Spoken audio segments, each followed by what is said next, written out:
तो जनाब आज हम लोग HTML और CSS का यूज़ करके एक मिनी प्रोजेक्ट बनाने वाले हैं जिसके अंतर्गत हम लोग एक लोडर बनाएंगे। लोडर अगर किसी को नहीं पता है तो मैं बता दूं, जब आप किसी फाइल या किसी भी चीज़ को डाउनलोड करते हैं तो एक गोल गोल कलर का सर्कल आपके सामने चल रहा होता है, इसको बोलते हैं लोडर। ये दिखाता क्या है कि आपका प्रोसेस चल रहा है, जल्दी आपको रिजल्ट मिलने वाले हैं और इंटरनेट कनेक्शन बिल्कुल सही है। तो इस तरीके का लोडर हम लोग HTML और CSS का यूज़ करके बहुत ही कम कोड के अंदर बनाएंगे और बहुत ही आराम से आपको एक्सप्लेन कर देने वाला हूँ। चलिए अपनी वीडियो को स्टार्ट करते हैं बिना समय गवाए। तो जनाब हम लोग आ चुके हैं यहाँ पे कंप्यूटर के स्क्रीन पे। अब हम लोग वो प्रोजेक्ट यहाँ पर बनाने वाले हैं। उस प्रोजेक्ट का जितना भी सोर्स कोड होगा उसको हम लोग जिप फाइल में कन्वर्ट करके यहाँ पर आपको डिस्क्रिप्शन में दे देंगे, आप उसको खुद भी देख सकते हैं। सबसे पहले हम लोग यहाँ पे विजुअल स्टूडियो कोड को खोल लेते हैं। यहाँ पर एक index.html फाइल मैंने ओपन करके रखी है और एक style.css फाइल ओपन करके रखी है और ये सारा कोड मैं यहाँ पे हटा दिया इसको। ठीक है, अब बिल्कुल ये क्लियर है। HTML के अंदर सिर्फ बॉयलर प्लेट खुली हुई है, इस बॉयलर प्लेट को आप आराम से बस एक्सक्लेमेशन मार्क लगाकर एंटर दबाएंगे, ये आ जाएगी, इतना आपको मालूम है। अब हम लोग सारा कोड आपके सामने करेंगे। CSS फाइल को हम लोग ने यहाँ पे लिंक कर दिया हुआ है, जिससे यहाँ पर आप देख सकते हैं लिंक टैग से style.css लिंक है। सबसे पहले हम लोग को अगर इस तरीके का कोई भी लोडर बनाना है तो हमको div टैग की जरूरत होगी, तो हम लोग div टैग लेते हैं, एंटर दबाएंगे। अब ये div टैग एक यहाँ पर आ चुका है, स्क्रीन को थोड़ी बड़ी कर देंगे जिससे आपको अच्छे से दिखे। ठीक है, अब ये div टैग HTML में सिर्फ इतना ही काम था कि एक div टैग हम लोग को ले लेना था। अब CSS में हम लोग जाएंगे। CSS में अगर आप सिर्फ देखो सिंगल प्रोजेक्ट है तो यहाँ पर डायरेक्ट हम लोग div टैग को सिलेक्ट कर लेंगे, नहीं तो हम लोग इसको ID में कन्वर्ट करके या फिर क्लास में कन्वर्ट करके सिलेक्ट कर सकते थे, पर यहाँ पे और भी कोई div दूसरी नहीं है, सिर्फ सिंगल यही div है, तो हम लोग इसको div लिखेंगे, इस तरीके कर्ली ब्रैकेट बनाएंगे। अब ये था सिलेक्टर। CSS में हम लोग ने div टैग को सिलेक्ट कर लिया है। अब यहाँ पे जो भी प्रॉपर्टी लिखेंगे वो उस पर अप्लाई हो जाएगी जाकर। तो सबसे पहले मैं क्या करता हूं, यहाँ पर इसमें div के बीच में हेलो लिख देता हूं। अभी हेलो ये मैं बाद में हटा दूंगा, पर आपको दिखाने के लिए मुझको इसको लिखना पड़ेगा। और यहाँ पर क्या करेंगे, यहाँ पर हम लोग लिख देंगे कलर, बैकग्राउंड कलर्स को एक दे देते हैं। बैकग्राउंड कलर बाद में हम लोग को हटाना पड़ेगा, पर अभी के लिए चलिए दे दिया मैंने। ठीक है, अब मैं इसको क्या करता हूं, इसको ओपन कर लेता हूं ब्राउजर के अंदर लाइव सर्वर के through. Open with live server ये इंस्टेंशन होती है, आपको पता होगा, नहीं पता है तो आप इंस्टेंशन पे जाइएगा तो वहां पर ये आपको मिल जाएगी। अब div टैग आप देख सकते हैं कि पूरा देखिए बिल्कुल लाइन से इसने पूरी विथ एक्विपाई कर ली है। ठीक है, मतलब div क्या है, div एक ब्लॉक एलिमेंट होता है। ब्लॉक एलिमेंट की खासियत यही होती है कि उसमें कंटेंट भले ही थोड़ा सा हो पर वो जगह पूरी ले लेगा, तो उसने जगह पूरी ले ली। अब हम लोग क्या करेंगे, इसको अपने हिसाब से एक हाइट दे देंगे, एक विड्थ दे देंगे। तो हम लोग यहां पर आते हैं और हम लोग क्या करते हैं कि इसकी हाइट को रखते हैं 100 पिक्सल। ठीक है, हाइट रख देते हैं 100 पिक्सल एंड विड्थ भी रख देंगे 100 पिक्सल। तो आप जानते हैं जब आपकी ऊंचाई मतलब हाइट और विड्थ दोनों ही 100 पिक्सल होंगी तो ये एक स्क्वायर शेप में कन्वर्ट हो जाएगा। ठीक है, तो इसको हम लोग करते हैं यहाँ पर रन और देखो ये एक स्क्वायर शेप में कन्वर्ट हो चुका है। चलिए भैया, इतना यहाँ पे काम हो चुका है। अब हम लोग क्या करेंगे कि एक देखो अभी आप देख पा रहे हो कि यहाँ पर एक स्क्वायर शेप में एक डब्बा जैसा आ गया है div। अगर स्क्वायर शेप को हमको सर्कल में कन्वर्ट करना है, क्योंकि लोडर क्या है, लोडर एक सर्कल शेप में होता है, तो अगर स्क्वायर शेप को हमको सर्कल में कन्वर्ट करना है तो इसकी रेडियस को चेंज करना होगा, रेडियस त्रिज्या को चेंज करना होगा। ठीक है, तो अभी आप देख सकते हो कि यहाँ पर इसको 4 कोने आपको दिख रहे हैं, देखो 1 2 3 4। तो जब हम लोग इस चारों कोनों को, जैसे ये डब्बा है तो इसकी रेडियस को चेंज करेंगे तो इस तरीके की सर्कल बन जाएगा। ठीक है, मतलब इस तरीके से इसके कोने मुड़ के इस तरीके से सर्कल में कन्वर्ट हो जाएंगे। तो चेंज करने के लिए क्या करते हैं, हम लोग को जाना होता है CSS में और यहाँ पर हम लोग लिखते हैं बॉर्डर रेडियस। और बॉर्डर रेडियस आपको लिखते ही यहाँ पर बस आपको 50% दे देना है, मतलब जो टोटल रेडियस है उसमें 50% की हो जाए। ठीक है, तो हम लोग क्या करते हैं, यहाँ पर 50 लिखते हैं, परसेंटेज का साइन लगा देते हैं। ठीक है, ये हो गया। अब देखो यही जो स्क्वायर बॉक्स था ये सर्कल में कन्वर्ट हो गया। अब सर्कल में जैसे ये कन्वर्ट हुआ तो इसके अंदर जो टेक्स्ट लिखा था हेलो, ये किसी काम का नहीं है, इसको हटा देते हैं, ये सिर्फ हम लोगों ने इसको समझने के लिए लिखा था। अब देखो ये हमारा एक स्क्वायर बॉक्स है जो कि सर्कल में कन्वर्ट हो चुका है। बट यहाँ पर अगर ध्यान से देखें तो अभी क्या है, ये लेफ्ट साइड में आ रहा है। मुझे क्या चाहिए कि बिल्कुल सेंटर पे आ जाए, मतलब ये जो पूरा व्यू पोर्ट है, पूरी स्क्रीन जो आपके सामने खुली, इसके सेंटर पे लाना है। तो सेंटर पे लाने के लिए मैंने आपको CSS कोर्स के अंदर एक पोजीशन प्रॉपर्टी पढ़ाई थी, तो पोजीशन प्रॉपर्टी का यहाँ पर यूज करेंगे। और एक बात, अगर किसी ने अभी तक CSS या HTML नहीं पढ़ी है, लिंक डिस्क्रिप्शन में डाल दी, दोनों कोर्स बहुत ही बेहतरीन कंप्लीटेड विथ नोट्स के साथ है, देख लोगे मजा आ जाएगा। तो यहाँ पे पोजीशन प्रॉपर्टी लिखा मैंने और यहाँ पे पोजीशन में रिलेटिव को यूज नहीं करूंगा, आप यहाँ पे एब्सोल्यूट का यूज कर सकते हैं या फिर फिक्स का यूज कर सकते हैं, पर मेरे हिसाब से फिक्स का यूज करना ज्यादा सही रहेगा, तो मैं यहाँ पे फिक्स को यूज कर लूंगा। ठीक है, तो मैंने कहा जो यहाँ पर पोजीशन है उसको फिक्स कर दो। अब पोजीशन तो फिक्स हो चुकी है, पर अभी भी ये देखो इधर से उधर कहीं गया नहीं है। अब मुझे क्या करना है, जैसे अभी देखो ये लेफ्ट साइड में चिपका हुआ है, तो दो चीजें करनी है। एक तो लेफ्ट से इसको दूर लाना है, मतलब लेफ्ट साइड से इस तरीके दूर लाना है, और टॉप से थोड़ा नीचे लाना है। तो अगर लेफ्ट से दूर आएगा और टॉप से थोड़ा नीचे आएगा तो ये सेंटर पे आ जाएगा। तो अगर हम लोग ये मान के चले कि पूरी स्क्रीन का साइज अगर 100% है, तो ये जो सर्कल है, अगर सर्कल को 50% हम लोग लेफ्ट से दूर ले आए तो आ जाएगा बिल्कुल सेंटर पे, और टॉप से भी थोड़ा सा बिल्कुल 50% ले आए तो ये बिल्कुल सेंटर पे आ जाएगा। मतलब अगर टोटल स्क्रीन का साइज 100% है तो 50% नीचे ले आओ और 50% राइट की तरफ ले आओ, ये कहने का मतलब है। तो राइट साइड में लाने के लिए हमको इसको लेफ्ट साइड से देना होगा 50%, तब ये दूर हो जाएगा। अगर आप लेफ्ट देते हो तो ये राइट की तरफ जाएगा, राइट देते हो तो ये लेफ्ट की तरफ जाएगा, अगर टॉप देते हो तो ये बॉटम की तरफ जाएगा, और बॉटम देते हो तो ये टॉप की तरफ जाएगा। इस तरीके से पोजीशन प्रॉपर्टी काम करती है। तो मैं यहां पर दे दूंगा 50% लेफ्ट से। तो अब देखो क्या है, ये हॉरिजॉन्टली ये आ गया सेंटर पे। हॉरिजॉन्टली मतलब इस तरीके से, ठीक है, चौड़ाई में ये सेंटर पे आ चुका है। अब हमको वर्टिकली इसको सेंटर पे लाना है, मतलब लंबाई में, हाइट में सेंटर पे लाना है, ठीक है। तो कैसे आएगा, हम लोग क्या करेंगे, इसको टॉप से भी 50% दे देंगे। तो यहां पे ऊपर था, अभी सेंटर पे आ जाएगा। बहुत ही जितना हो सकता है मैं उतना इजी तरीके से आपको एक्सप्लेन करने की कोशिश करता हूं। आई होप आपको हर चीज यहां पे समझ में आ रही होगी। अब देखो इसने क्या किया, लेफ्ट से 50% आ गया और टॉप से 50% आ गया। तो अब ये जो टोटल स्क्रीन है उसका ये सेंटर पे है, एक तरीके से हम लोग ये मान सकते हैं, ठीक है। और ये सेंटर पे है, आपको हो सकता है अभी ऐसा ना लग रहा हो वीडियो में, पर ये सेंटर पे आ चुका है, ओके। अब क्या करना है भैया, इतना सब तो हो चुका। अब हम लोग इसको क्या करेंगे, हम लोग इसको एक लोडर का शेप देंगे। तो कैसे दे सकते हैं, अब हम लोग को यूज करना होगा बॉर्डर प्रॉपर्टी का। तो बॉर्डर प्रॉपर्टी मैंने आपको बताया था, अगर मैं थोड़ी देर के लिए इसकी रेडियस को कमेंट आउट कर दूं और इसको पहले जैसे स्क्वायर शेप में बना दूं, तो ध्यान से देखो इसके बॉर्डर कितने हो सकते हैं, 4 हो सकते हैं। एक टॉप, दूसरा आपका राइट, बॉटम, लेफ्ट। तो चारों साइड में हम चाहे तो बॉर्डर दे दें, चाहे तो सिर्फ एक साइड में भी बॉर्डर दे सकते हैं। तो अभी हम लोग को पहले क्या करना है कि एक साइड में बॉर्डर देना है टॉप पे, ठीक है। तो कुछ नहीं, बहुत इजी है। हम लोग आते हैं यहां पर और आने के बाद में यहां लिखेंगे बॉर्डर, BORDER बॉर्डर, और टॉप से देना है तो आपको बस हाइफन, मतलब ऐसे आपको माइनस का निशान लगा के टॉप लिख देना है।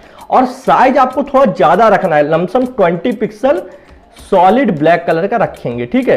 एक साइड आपको ब्लैक कलर की रखनी है, या फिर आप अपने हिसाब से कलर कॉम्बिनेशन बना सकते हैं, अभी मैं आपको दिखा दूंगा। तो अब देखो टॉप से ये ब्लैक कलर का आ गया। पर अब हम लोग क्या करते हैं, जो ये स्क्वायर है इसको पहले जैसा सर्कल में कन्वर्ट कर देते हैं। तो भैया ये सर्कल में देखो फिर से मैंने कन्वर्ट कर दिया, तो अभी ये कुछ इस तरीके का दिख रहा है।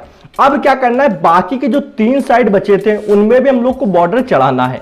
तो एक और बॉर्डर बनाएंगे, देखो 2 बॉर्डर बनाया, एक तो सिर्फ टॉप से बनाया है, एक बॉर्डर चारों साइड से बनाएंगे। तो चारों साइड वाला बॉर्डर कहां बनेगा, ये जो आपने टॉप वाला बनाया है इसके ऊपर बनेगा, मतलब नीचे नहीं बनाना है, इसके ऊपर लाइन ये लिखनी है। तो मैंने सिंपल सी बॉर्डर प्रॉपर्टी लिखा, और बॉर्डर में उतना ही साइज देना है जितना आपने टॉप के अंदर दिया है। 20 पिक्सल यहां दिया है तो इसके अंदर भी 20 पिक्सल देना है। तो अब देखो मैं आपको दिखाता हूं, 20 पिक्सल सॉलिड। और कलर मैं यहां पे थोड़ा सा दूसरा कुछ यूज करूंगा, सेम कलर आपको यूज नहीं करना है। तो मैंने करा स्प्रिंग ग्रीन। स्प्रिंग ग्रीन कौन सा कलर होता है, ग्रीन में ही एक लाइट कलर होता है। तो कुछ भैया अगर देखें तो इस तरीके का कलर बन चुका है। और ये बीच में जो ब्लू कलर आ रहा है, अब ये मेरे को नहीं चाहिए, तो मैं यहाँ पे बैकग्राउंड कलर ब्लू हटा दूंगा। ये मैंने आपको सिर्फ दिखाने के लिए लगा रखा था अभी तक। तो भैया ये हट चुका है। आप ध्यान से देखो तो एक लोडर का शेप तो बन के आ चुका है, ठीक है। यहाँ पे देखो ये जो बाकी के 3 साइड है इसमें कौन सा कलर आ रहा है, इसमें आ रहा है स्प्रिंग ग्रीन कलर, और टॉप पे कौन सा कलर आ रहा है, ब्लैक कलर। तो यहां पर ये मत समझना कि ये 3 साइड में सिर्फ चल रहा है, ये चारों साइड में लगा हुआ है। स्प्रिंग ग्रीन कलर जो है ये चारों साइड पे है, top, bottom, left, right. But हम लोगों ने टॉप पर एक अलग से कलर लगा रखा है ब्लैक, तो इस वजह से ये ऊपर वाली साइड पे नहीं दिख रहा है। जबकि अगर मैं इस लाइन को देखो कमेंट कर दूं, ब्लैक वाली लाइन को अगर कमेंट कर दूं, मतलब बंद कर दूं, तो यहां पर देखो ये चारों साइड से स्प्रिंग ग्रीन कलर है। पर अगर हम लोग इसके ऊपर टॉप से अलग से ब्लैक कलर चढ़ा रहे हैं, तो ये देखो यहां पर ये एक साइड में नहीं दिखेगा, बाकी सारी साइड में दिखेगा, ठीक है। अब हम लोग क्या करते हैं, ये सिंपल लोडर तो बन चुका है, पर इसको घुमाएंगे कैसे। देखो कोई भी चीज है तो उसको सर्कल में घुमाना होगा, स्पिन कराना होगा। तो अगर आप थोड़ा सा ध्यान दें तो कोई भी अगर सर्कल होता है तो वो कब घूमेगा, जब वो अपनी त्रिज्या से 360 डिग्री पे रोटेट कर जाए। मतलब जहां पर है अभी ये 0 डिग्री पे, और जब ये पूरा घूम जाएगा तो एक सर्कल कितना होता है, 360 डिग्री का होता है। तो हम लोग क्या करेंगे जनाब, यहां पर आएंगे और यहां पर आने के बाद में हम लोग को एनिमेशन यूज करना होगा। तो एनिमेशन के लिए हम लोग एनिमेशन प्रॉपर्टी लिखते हैं और एनिमेशन प्रॉपर्टी लिखने के लिए मैं यहां पर ये लिखा एनिमेशन। अब ध्यान से समझना एनिमेशन के अंदर कैसे क्या किया जाता है, क्योंकि बहुत से स्टूडेंट्स को एनिमेशन प्रॉपर्टी यूज करनी सही से नहीं आती है, पर आ जाएगी। और अच्छे से समझना चाहते हो तो कोर्स जाकर देखो, वहां पर एनिमेशन, ट्रांसफॉर्मेशन, ट्रांजिशन सब कवर कर रखा है। समझना, सबसे पहले आपको एक नेम चूज कर लेना होता है अपने हिसाब से, मतलब कोई सा भी नाम रख सकते हो, अपना नाम, अपने पड़ोसी के नाम, अपने दोस्त का नाम, अपने कुत्ते का नाम, किसकी भी नाम रख सकते हो, बट कोई लॉजिकल नाम रख दो तो ज्यादा अच्छा है। यहां पर एक नाम रखो, तो मैं यहां पर नाम रखूंगा स्पिन, क्योंकि घुमाना है तो घुमाने को बोलते हैं स्पिन। तो एक नाम चूज कर लिया। अब देखो सेकंड क्या होता है, पहले तो एक नेम रखना होता है, सेकंड में आपको ड्यूरेशन रखनी होती है कि कितने सेकंड में सर्कल मूव कर जाएगा, वो ड्यूरेशन हमको रखनी है। मान लो मैं रखूंगा 2 सेकंड, अगर आप मेरी माने तो आप 2 सेकंड ही रखना। तो ये ड्यूरेशन हो गई। अब क्या करना है, अब हम लोग क्या कर सकते हैं यहां पर कि एक चीज है जो पर्टिकुलर, वो देखो जैसे कोई भी मोशन होता है एनिमेशन के अंदर, कोई भी मोशन होता है तो किस तरीके का मोशन होगा, तो उसको बोलते हैं एनिमेशन टाइमिंग फंक्शन। वो अब हमको यहाँ पे डिसाइड करना है। तो एनिमेशन टाइमिंग फंक्शन कितने तरीके के होते हैं, यहाँ पर मैंने एक वेबसाइट खोल रखी है, इसमें मैं आपको समझाना चाहूंगा। बाय डिफॉल्ट जो होता है वो ईज होता है। ईज का मतलब क्या है अभी हम लोग समझ लेंगे। थोड़ा सा नीचे आते हैं। सबसे पहले देखो एक लीनियर होता है। लीनियर में क्या होता है, जो एनिमेशन होती है वो सेम स्पीड पे होती है। The animation has the same speed from start to end, मतलब स्टार्टिंग में जो स्पीड होगी वही एंड में होगी, मतलब कॉन्स्टेंटली आपकी एक ही स्पीड पे चलेगा। बाय ईज क्या होता है, बाय डिफॉल्ट, मतलब the animation has a slow start then fast before its end slowly, मतलब जब स्टार्ट होगा तो स्लो होगा, फिर फास्ट हो जाएगा और फिर आपका बाद में धीमे धीमे स्लो हो जाएगा। ठीक है भैया। ईज इन करके एक एनिमेशन के अंदर आपका टाइमिंग फंक्शन होता है। उसमें क्या होता है कि स्टार्ट तो धीमे होगा पर बाद में स्पीड पकड़ लेगा। एक होता है ईज आउट। ईज आउट क्या होता है कि द एनिमेशन जो होती है वो मतलब एक सिग्निफिकेंटली स्पीड पे चलती है पर लास्ट में बंद होते समय आपकी धीमे हो जाएगी, मतलब जो एंड हो जाएगा वो स्लो होगा। ठीक है। फिर एक होता है ease in ease out, sorry ease in out. ठीक है। तो the animation has both a slow start and slow end, मतलब स्टार्टिंग भी धीमे होगी और जब खत्म होगी एनिमेशन तो धीमे ही खत्म होगी। एक होता है स्टेप वाइज। तो ये सब हम लोगों को इतना ध्यान नहीं देना है, हम लोग यूज करने वाले लीनियर का। लीनियर क्यों यूज कर रहे हैं, क्योंकि जो सर्कल की स्पीड है वो एक कॉन्स्टेंटली होनी चाहिए, ना कम हो ना ज्यादा हो। स्टार्टिंग में भी उतने ही धीमे घूमे, मतलब जितना है, और लास्ट में भी उतने ही धीमे घूमे, मतलब एक सिंपल स्पीड में या फिर एक फ्लक्चुएशन ना हो, एक ही स्पीड पे पूरा सर्कल घूमना चाहिए। तो हम लोग यहां पर क्या करेंगे, हम लोग को लिखना है लीनियर।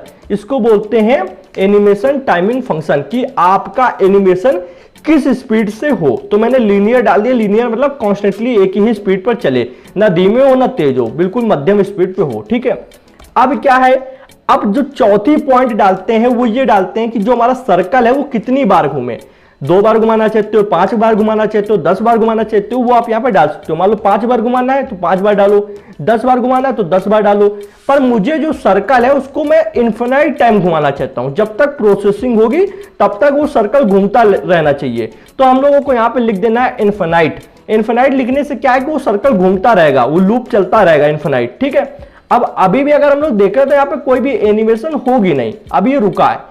क्यों नहीं होगी, क्योंकि अब हम लोग इसको स्टेट बताएंगे। स्टेट क्या होती है एनिमेशन के अंदर, हम लोग अगर कभी आप ध्यान से पढ़े हो तो आपको पता होगा, एनिमेशन के अंदर हम लोग स्टेट बताते हैं कि स्टार्टिंग में क्या हो और एंडिंग में क्या हो, उसको हम लोग एनिमेशन बनाते हैं। जैसे कि अगर कोई फॉन्ट का साइज स्टार्टिंग में 20 पिक्सल है और बाद में 30 पिक्सल हो जाए तो उसमें एक एनिमेशन बन सकती है कि 20 पिक्सल फिर 30 पिक्सल फिर 20 फिर 30, ऐसे करके एक एनिमेशन बन सकती है। जैसे कि अगर मैं अपना एग्जांपल लूं कि मैं अभी ऐसे हाथ रखा हूं, ये मेरी स्टार्टिंग पोजीशन है, फिर मैं इस तरीके से हाथ उठा लूंगा। ठीक है। तो ये मेरी क्या एंड पोजीशन है। अगर इसी चीज को हम लोग बार बार करेंगे तो क्या होगा, एक एनिमेशन बन जाएगी। जैसे हाथ रखा है उठाया, हाथ रखा उठाया, हाथ रखा उठाया, हाथ रखा उठाया, ये क्या है, ये एक एनिमेशन बन गई। उसी तरीके से हम लोग इसके अंदर भी एनिमेशन बनाते हैं। इसमें एक स्टार्टिंग पॉइंट बता देते हैं कि ये स्टार्टिंग पॉइंट में ये होगा, और एंडिंग पॉइंट बता देते हैं कि एंडिंग पॉइंट में ये सिचुएशन होगी, और वो सिचुएशन बार बार रिपीट होती है क्योंकि यहाँ पे इन्फिनाइट लगा है। तो जब बार बार रिपीट होगी तो एक एनिमेशन बन जाएगी। जैसे अपने हाथ वाला उदाहरण दिया कि हाथ रखे हैं उठा लिया, रखे उठा लिया, तो एनिमेशन बन गई। ओके, अब क्या करते हैं भैया, एनिमेशन के अंदर ये चीज बनाई कैसे जाती है, सबसे पहले @ लगाओ, फिर एक यहाँ पे कीवर्ड लिखना होता है की फ्रेम। तो जब आप यहाँ पे लिखेंगे की फ्रेम, KEYFRAMES, की फ्रेम्स, ठीक है। अब उसके बगल में भैया आइडेंटिफायर क्या लिखा है, तो आइडेंटिफायर को हटाओ और इसकी जगह पे आपको वो नाम लिखना है जो आपने यहां पर एनिमेशन के अंदर लिखा था। मैंने स्पिन लिखा था तो मैं स्पिन लिखूंगा, आपने जो भी नाम उसके अंदर लिखा है वही नाम आपको यहाँ पे लिख देना है आकर, ठीक है। तो मैंने यहाँ पर स्पिन लिखा था तो मैं यहाँ पर स्पिन लिख दूंगा। ओके, चलो भैया आते हैं यहाँ पर और यहाँ पे लिख देते हैं स्पिन। और नाम में गड़बड़ी नहीं करनी है, अगर एक भी अक्षर इधर उधर कर दोगे तो दिक्कत हो जाएगी। स्पिन अगर वहां लिखा तो वहां स्पिन लिख दो। अगर यहाँ पे मैं शुभम या डूम कोडिंग लिखता तो यहाँ पे शुभम या डूम कोडिंग लिख सकता था, ठीक है। और यहाँ पे थोड़ा सा स्पेस लगा रहना चाहिए। भैया इतना हो चुका।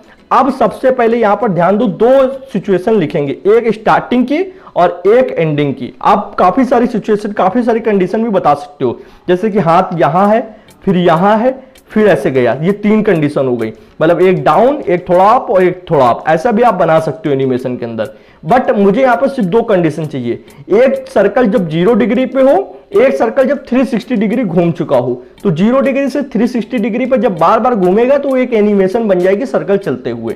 जनाब ये चीज मैंने एनिमेशन वाले चैप्टर में आपको पढ़ा रखी है, आई होप आप समझ पा रहे होंगे। तो सबसे पहले मैं लिखूंगा 0%, मतलब स्टार्टिंग की सिचुएशन, कर्ली ब्रैकेट बनाया। अब इसके अंदर हम लोग प्रॉपर्टी यूज करेंगे, ट्रांसफॉर्म प्रॉपर्टी। ट्रांसफॉर्म प्रॉपर्टी क्या करती है जनाब, कि जैसे कोई चीज रोटेट हो रही है, जैसे सर्कल है वो रोटेट हो रही है, तो किसकी मदद से होगा, वो सीएसएस के अंदर ट्रांसफॉर्म प्रॉपर्टी की मदद से होगा। अगर पर्टिकुलर मान लीजिए मेरे पास ये एक माउस है, इसको मैं रोटेट कराना चाह रहा हूं सीएसएस के अंदर, तो इस पर ट्रांसफॉर्म प्रॉपर्टी लगाएंगे तब ये रोटेट होगा।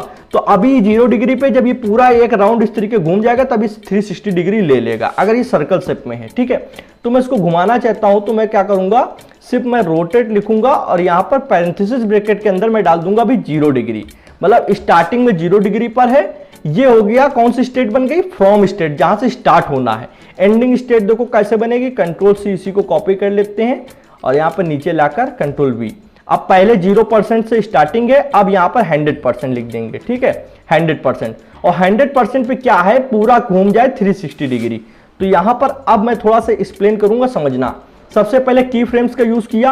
की फ्रेम्स में क्या है कि हम लोग ने बताया कि सबसे पहले जो सर्कल है वो 0% पे होगा, रोटेट नहीं होगा, बिल्कुल 0 डिग्री पे होगा। 100% पे क्या होगा, वो पूरा 360 डिग्री पे घूम जाएगा। और जब 0 डिग्री से 360 डिग्री में बार बार एनिमेशन होगी तो सर्कल घूमता रहेगा। अब अगर हम लोग इसको देखते हैं तो यहां पर ये देखो इस तरीके से एक हमारा क्या बन चुका है, लोडर, और ये एक प्रोसेस हो रहा है। कलर में थोड़ा सा कम अच्छा लग रहा है, कलर आप अपने हिसाब से रख सकते हैं जो आपको पसंद हो। आप मेथड को समझें जो मैंने बताया है, कोई भी चीज इसमें कठिन नहीं थी, यहां तक एक एक चीज एक्सप्लेन कर दी है। अब देखो ये क्या है, ये इन्फिनाइट टाइम तक घूमता जा रहा है। पर अगर हम लोग यहाँ पर इन्फिनाइट ना लिखकर अगर हम लोग 5 लिख दें, सिर्फ देखो यहाँ पे मैं सिर्फ 5 लिख दूं और यहाँ पर आने के बाद एक बार इसको रिफ्रेश कर दूं, तो अब देखना 1 राउंड, फिर ये दूसरा लेगा 2 राउंड, फिर ये तीसरा लेगा 3 राउंड, फिर ये चौथा लेगा 4था राउंड, और ये फिर 5वां लेगा 5वां राउंड, और यहाँ पर आकर रुक जाएगा। इस तरीके से ये इटरेशन काउंटिंग इसको बोलते हैं कि कितने राउंड ले रहा है, राउंड लेने को बोलते हैं इटरेशन। और अगर हम लोग उसके अंदर 5 डालते हैं तो 5 बार होगा, 10 डालते हैं तो 10 बार होगा, और इन्फिनाइट लिख देते हो तो वो लूप चलता रहेगा, होता जाएगा, ठीक है। तो मुझे यहाँ पर इन्फिनाइट ही लिखना है, ठीक है। और मैंने यहाँ पर एक चीज आपको अभी बताई थी, मैं यहाँ पर इन्फिनाइट लिख देता हूँ। और यहाँ पर मैंने बताया था कि लीनियर का मतलब क्या था कि सेम कांस्टेंट स्पीड पे चलना चाहिए। तो आप देख सकते हो कि ये सेम कांस्टेंट स्पीड पे चल रहा है, ना कम है ना ज्यादा है, मतलब स्टार्टिंग भी उतनी स्पीड से है और एंडिंग भी उतनी स्पीड से है। पर अगर मैं यहाँ पे देखो लीनियर की बजाय मैं स्टेप लिख दूं, देखो स्टेप, और स्टेप के अंदर मैं डाल दूं, स्टेप एंड ना लिख के मैं स्टेप के अंदर सिर्फ डाल दूं 5, ठीक है। तो मैंने डाला 5। अब देखो क्या है, ये प्रोसेसिंग होगी पर 5 स्टेप में होगी, 1 2 3 4 5, इस तरीके से। देखना मैं आपको दिखाता हूं, ये देखो 1 2 3 4 5। तो ये प्रोसेसिंग भी आपने बहुत जगह देखी होगी। और एक कॉन्स्टेंटली स्पीड पे जो चलता है वो भी आपने बहुत जगह देखा होगा। तो ये इस तरीके से सर्कल पूरा घूम रहा है, ये हमारी एक डिव है जो पूरी राउंड ले रही है। तो बस वही CSS का थोड़ा थोड़ा यूज करके इस तरीके से हम लोग अमेजिंग चीजें बना सकते हैं और ऐसे ही अपने छोटे मोटे चीजें करके एक पूरी वेबसाइट भी बना सकते हैं। मैं सच बता रहा हूं, बहुत बड़े बड़े प्रोजेक्ट्स आने वाले हैं इसी साल के अंदर। काफी कुछ वेब डेवलपमेंट के अंदर इस चैनल पे आपको सिखा चुका हूंगा। सब बैकएंड में काम चल रहा है, बस थोड़ा सा टाइम मुझे इसलिए लग रहा है, मैं पर्सनली कुछ चीजों को पढ़ रहा हूं इस समय, इसलिए थोड़ा सा वीडियोस को कम डाल रहा हूं। अभी इसी मंथ के लास्ट तक मतलब थोड़ा टाइम लेकर बूटस्ट्रैप का कोर्स, उसके थोड़े दिन बाद आपको टेलविंड का कंप्लीट कोर्स मिल चुका होगा, मतलब फ्रंट एंड कंप्लीट करा दूंगा। मतलब उसके बाद जावास्क्रिप्ट चाहिए, जावास्क्रिप्ट का भी कोर्स करा के फ्रंट एंड कंप्लीट करा दूंगा। फिर बैकएंड पे आता हूं, यहाँ पे नोड और एक्सप्रेस सिखाऊंगा, फिर मोंगोडीबी, एसक्यूएल ये सब सिखाऊंगा। और प्रोजेक्ट तो बढ़िया बढ़िया आने ही वाले हैं, ये सब तो छोटी छोटी चीजें थी। कंप्लीट अमेजॉन की वेबसाइट, नेटफ्लिक्स की वेबसाइट, ये सब मैं बनवाऊंगा। ओके, बस आपको इस चैनल पर जुड़े रहना है, कोई भी कॉस्ट नहीं है, कोई भी पैसा नहीं है, बस आप बस एक लाइक कर सकते हैं, मुझे भी मोटिवेशन मिलेगी। चैनल पर नए हो तो चैनल को सब्सक्राइब कर लें, बेल आइकन को प्रेस कर लें। इसी के साथ अपनी वीडियो को विराम लूंगा। आप चैनल पर विजिट कर लें, कुछ भी अच्छा लगे तो आप कमेंट करके फीडबैक शेयर करें, कुछ इंप्रूव करना हो तो वो भी बता सकते हैं। थैंक्स फॉर वॉचिंग फ्रेंड्स, जय हिंद, जय भारत।